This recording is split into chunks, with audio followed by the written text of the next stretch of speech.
देखिए, एक तो मेरी समझ में नहीं आया है कि उसको लेट नाइट 10 बजे 11 बजे क्यों किसी जज साहब के घर पे प्रोड्यूस किया गया। जो लॉ है और जो कॉन्स्टिट्यूशन है वो ये कहता है कि इन्वेस्टिगेटिंग एजेंसी के पास 24 घंटे होते हैं कि उसको प्रोड्यूस करने के लिए मैजिस्ट्रेट के सामने या जज के सामने। अगर आपने 7:45 पे इवनिंग में आपने कि उसको अरेस्ट किया है तो आपके पास 24 घंटे हैं। आप सुबह 10 बजे प्रोड्यूस कर सकते थे, आप लंच के टाइम आज प्रोड्यूस कर सकते थे।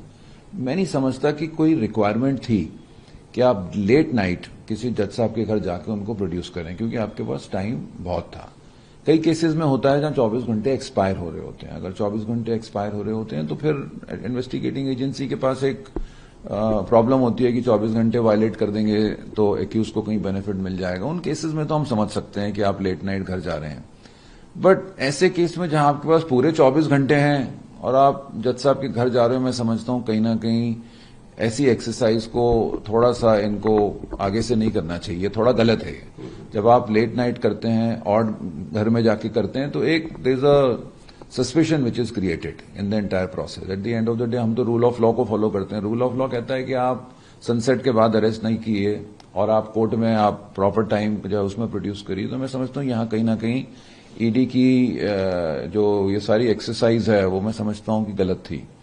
दूसरा, आईपैक जो कंपनी है ये इलेक्शन की जो प्रक्रिया है उसमें कंसल्टेंसी करते हैं। ये तो ये स्टेट को पढ़ते हैं, स्टेट की जो पॉपुलेशन है उसको पढ़ते हैं।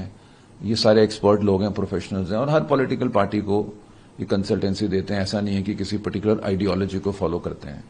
अब 2 स्टेट में इलेक्शन चल रहा है। जनवरी से इनके ऑफिस में रेड शुरू हुई, फिर इनके डायरेक्टर्स को बुलाया गया। डायरेक्टर जो अब अरेस्ट हुआ है ये इसने ज्वाइन भी किया जाके। हेड ऑफ फाइनेंस ने अपने सारे कागज दिखा दिए जाके। जो वो चाहते थे, जो ईडी चाहती थी उस तरीके से कोऑपरेट किया गया। लेकिन जिस केस में उनको बुलाया जाता था वो कोल से रिलेटेड था। वेस्ट बंगाल का केस जो 2020 का है, 6 साल पुराना, उसमें आईपैक का कोई लिंक नहीं था। तो जब उनको रियलाइज हुआ कि आईपैक का इस केस से कोई लिंक नहीं है लेकिन हमने रेड कर लिया है, हमने सारा मटेरियल ले लिया है, तो एक नई ईसीआर बना दी गई, एक नई एफआईआर बना दी गई। उस एफआईआर को भी अगर हम पढ़ते हैं या एलिगेशंस को पढ़ते हैं उसमें भी कोई क्रिमिनल ऑफेंस नहीं बनता, चीटिंग का मुकदमा नहीं बनता, कॉन्स्पिरेसी का मुकदमा नहीं बनता, फॉल्सिफिकेशन ऑफ अकाउंट्स जो उन्होंने लगाया 477 है वो भी नहीं लगता, और अगर लगता भी है तो कोई शेड्यूल्ड ऑफेंस नहीं है। चीटिंग बन नहीं रहा, कॉन्स्पिरेसी है नहीं, falsification of accounts predicate offence नहीं है, तो फिर ईडी का जुरिडिक्शन कहां से आता है। तो ये कई सारे सवाल हैं जो कल जज साहब के सामने पेश किए गए, बहस हुई, आर्गुमेंट हुआ और जज साहब को बताया गया कि ये जो है ये कलरेबल एक्सरसाइज ऑफ पावर है और डिलिबरेट है, इसमें कोई क्राइम नहीं है, कोई मनी लॉन्ड्रिंग नहीं है। तो जज साहब ने सुना, रात को 12 बजे तक बहस सुनी और उसके बाद सुबह मैंने सुना 4 या 5 बजे ऑर्डर रिलीज हुआ है कि उनको 10 दिन की पुलिस कस्टडी दी गई है ईडी को। लेकिन सर कोर्ट ने माना कि कंप्लायंस सफिशिएंट मटेरियल है कि हाँ, उनको रिमांड पे भेजा जा सकता है। हाँ, तो वो देखिए वो कंटेंशियस इशू है। जज साहब has every right to pass an order. हमारा मानना यह है कि ऑफेंस नहीं बनता है, ईडी का मानना है बनता है। जज साहब ने कहा प्रामा फसाई मेरे हिसाब से ये केस है जिसमें हमें पुलिस कस्टडी देनी चाहिए।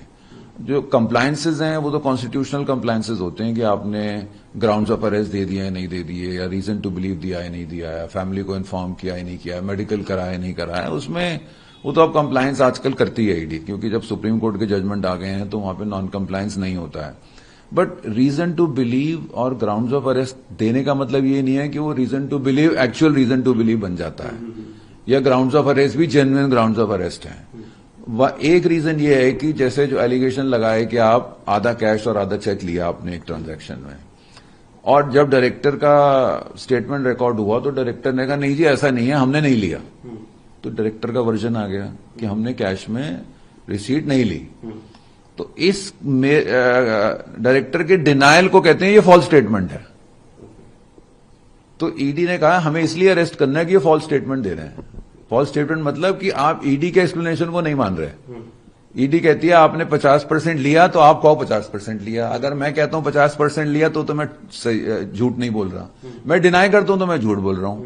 इस तरीके से एलिगेशन लगे हैं इस रिमांड एप्लीकेशन में, जिसके बेसिस पे इनको अरेस्ट किया गया। मेरे हिसाब से लाफेबल है, बिल्कुल लाफेबल, कोई ऑफेंस नहीं बनता, कंप्लीटली बोगस केस है।